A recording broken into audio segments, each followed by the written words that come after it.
پچھلے ایپیسوڈ میں ہم نے سیدنا ابراہیم علیہ السلام کا تذکرہ مکمل کیا۔ آج ہم ان کے بیٹے حضرت اسماعیل علیہ السلام کا ذکر کریں گے۔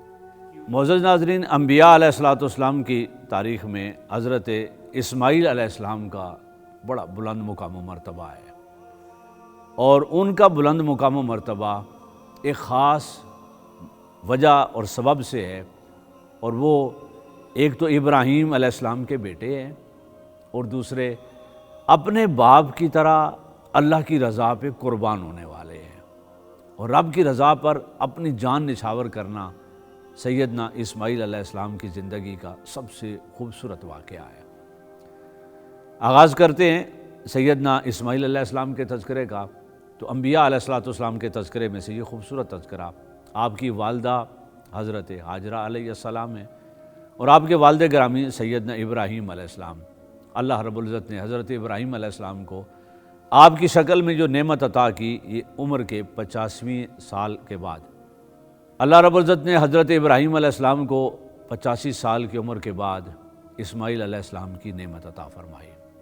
خوشی کا عالم دیکھیے کس قدر ہوگا کہ بڑھاپے میں انسان کو اللہ بیٹا عطا کرے، اور بیٹا بھی اسماعیل جیسا ہو، تو باپ کے لیے کس قدر خوشی اور فرحت کا مقام ہوگا۔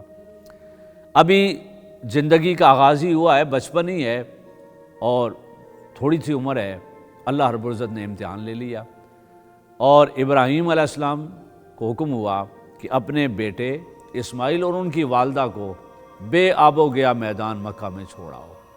ابراہیم علیہ السلام نے اللہ کی رضا پہ، حکم پہ راضی رہتے ہوئے اپنے بیٹے اور اپنی زوجہ کو مکہ بے آب و گیا میدان، اس وقت مکہ کی آبادی جو تھی اس میں چھوڑا اور روانہ ہو گئے۔ یہاں تک ہم نے پچھلے ایپیسوڈ میں سمجھا تھا۔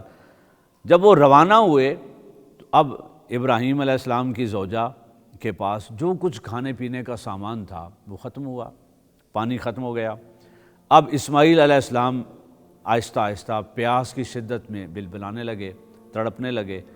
ہاجرہ علیہ السلام نے اپنے بیٹے کی جان بچانے کے لیے دوڑ کر ایک پہاڑی پہ چڑھی، اور پرلی طرف دور تک دیکھا کہ شاید کوئی قافلہ جا رہا ہو، پانی کا کوئی قطرہ میسر آ جائے۔ آپ کو کوئی قافلہ اور کوئی فرد دکھائی نہ دیا۔ خیال آیا کہ پیچھے بچہ زندہ ہے یا نہیں، تڑپ رہا ہے پیاس کے ساتھ، دوڑ کر واپس آئیں، پھر اسے دیکھا، پھر دوسری طرف پہاڑی پہ چڑھی، پھر پلٹی، یوں 7 چکر لگائے اس اللہ کی بندی نے، اسماعیل علیہ السلام کی والدہ نے۔ پھر اللہ کی حضور دعا بھی کی ہوگی، پانی مانگا بھی ہوگا رب سے، لیکن بارش نہ ہوئی۔ ہاجرہ علیہ السلام جب تھک کر گر گئیں تو پلٹ کے دیکھا تو اسماعیل علیہ السلام کے قدموں سے زمزم کا چشمہ جاری ہو گیا۔ چشمے خیال میں اللہ سے پوچھا، باری تعالیٰ یہ تو نے اپنی بندی کو اتنی تکلیف میں سے کیوں گزارا؟ اگر یہ چشمہ 10 منٹ پہلے عطا ہو جاتا تو یہ تکلیف تو نہ ہوتی۔ اللہ رب العزت نے فرمایا، میرا طریقہ عطا یہی ہے کہ پہلے میں بندے کے صبر کو آزماتا ہوں اور پھر اپنا کرم عطا فرماتا ہوں۔ تم ان کی یہ تکلیف دیکھ رہے ہو، یہ نہیں دیکھ رہے کہ قیامت تک آنے والے اس چشمے سے سیراب ہوں گے۔ قیامت تک آنے والے صفا مروہ کی ان پہاڑیوں پہ چکر لگائیں گے جو میرے شعائر نشانیاں بن جائیں گی۔ اسماعیل علیہ السلام کی بچپن کا آغاز یوں ہوتا ہے کہ ان کے قدموں کی خیرات آج بھی انسانیت وہاں سے، حرم کعبہ سے اور مکہ سے پا رہی ہے۔ جب تھوڑے اور عمر میں جوان ہوتے ہیں، ابراہیم علیہ السلام واپس تشریف لاتے ہیں، ملاقات ہوتی ہے، تو اب اللہ رب العزت اگلے امتحان کا آغاز کرتا ہے، اور یہ عجیب امتحان ہے، باپ پر بھی ہے اور بیٹے پر بھی ہے اور ماں پر بھی ہے، پورے خاندان پر امتحان ہے۔ اللہ رب العزت نے خواب دکھایا ابراہیم علیہ السلام کو کہ وہ اسماعیل علیہ السلام کو ذبح کر رہے ہیں۔ جب خواب تسلسل کے ساتھ آیا تو بٹھایا بیٹے کو اور پوچھا کہ اے بیٹے، میں نے خواب دیکھا ہے کہ میں تمہیں ذبح کر رہا ہوں۔ اللہ رب العزت کے خلیل نے جب اپنے بیٹے کو یہ کہا تو اسماعیل علیہ السلام نے کہا، اے ابا جان جلدی کیجئے، افعل ما تؤمر، جلدی کر لیں، جو آپ کو حکم دیا گیا ہے، آپ مجھے یقیناً صبر کرنے والوں میں پائیں گے۔ پہلے ہی مرحلے میں اتنا خوبصورت جواب سیدنا اسماعیل علیہ السلام کا۔ آپ تیاری کی اور اسماعیل علیہ السلام کو لے کے چلنے لگے تو شیطان نے آپ کی والدہ ہاجرہ علیہ السلام سے کہا کہ آپ کو معلوم ہے کہ آپ کے شوہر آپ کے بیٹے اسماعیل کو کس لیے لے جا رہے ہیں؟ انہوں نے کہا وہ باہر ساتھ لے کے جا رہے ہیں، جانور چرانے کے لیے یا گھومنے پھرنے کے لیے۔ انہوں نے کہا نہیں، وہ آپ کے بیٹے کو ذبح کروانے کے لیے لے جا رہے ہیں۔ انہوں نے کہا یہ کیسے ممکن ہے کہ کوئی باپ اپنے بیٹے کو ذبح بھی کرتا ہے؟ انہوں نے کہا انہیں اللہ کی طرف سے حکم ہوا ہے۔ تو آپ نے کہا اگر اللہ نے یہ حکم دیا ہے تو میں اپنے بیٹے کو ایک بار پھر قربان کرنے کو تیار ہوں۔ ایک بار پہلے مکہ کی وادی میں اس بچپن کی عمر میں قربان کیا تھا، ہاجرہ علیہ السلام نے آج دوسری بار اپنا بیٹا قربان کیا، اور اسی طرح ابراہیم علیہ السلام نے بھی دوسری بار اپنے بیٹے کو اللہ کی بارگاہ میں پیش کیا، لٹایا، آنکھوں پہ پٹی باندھی اور پھر چھری چلائی۔ جب چھری چل گئی تو اللہ رب العزت نے ان کی جگہ پر دمبا جنت سے بھجوایا اور وہ ذبح ہو گیا، اور اللہ رب العزت نے کہا کہ اے ابراہیم تو نے اپنا خواب سچ کر دکھایا، تو اپنے امتحان میں کامیاب ہوا۔ حضرت اسماعیل علیہ السلام بھی اپنے امتحان میں کامیاب ہوئے کہ اس عمر میں اتنی بڑی قربانی کے لیے اپنے آپ کو تیار کیا۔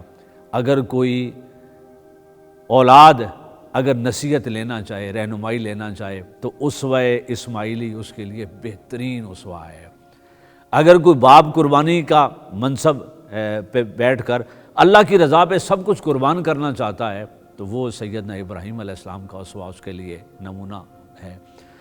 تو سیدنا اسماعیل علیہ السلام کا یہ قربانی کے لیے اپنے آپ کو پیش کرنا، یہ وہ عظیم کام ہے کہ جس پہ اللہ رب العزت نے آپ کی قربانی کو، یعنی ابراہیم اور اسماعیل علیہ السلام کی قربانی کو قیامت تک کے لیے ایک قربانی بنا دیا، سنت اور اسوہ بنا دیا۔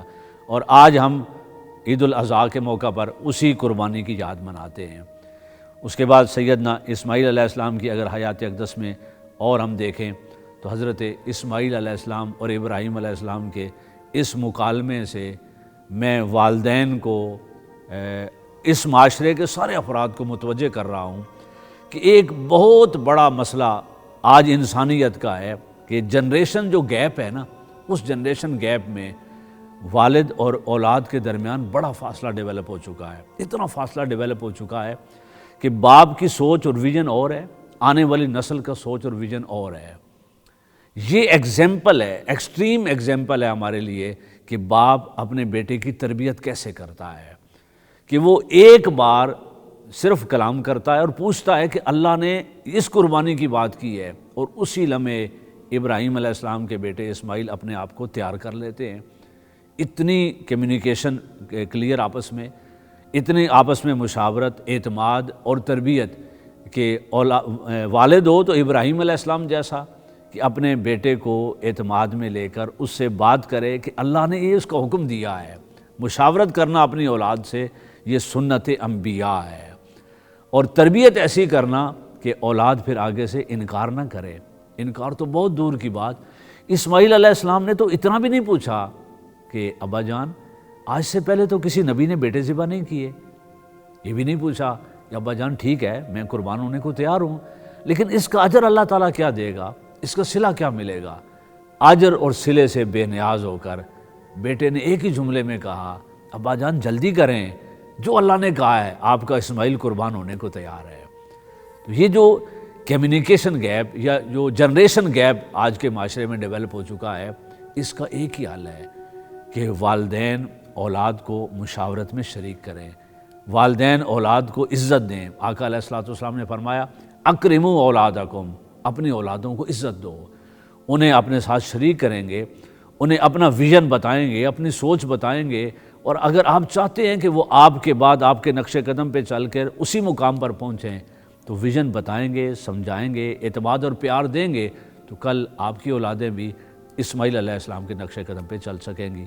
معزز ناظرین، آج کے ایپیسوڈ کا اختتام کرتے ہیں اس بات پر کہ ہم دعا کریں اللہ کی بارگاہ سے کہ باری تعالیٰ اگر باپ دے تو ابراہیم علیہ السلام جیسا دے جو اپنی اولاد کو عزت اور احترام دے، اور اولاد دے تو ایسی اولاد دے جو اسماعیل علیہ السلام جیسی ہو کہ باپ کے ایک اشارے پر اپنی جان قربان کرنے کو تیار ہو۔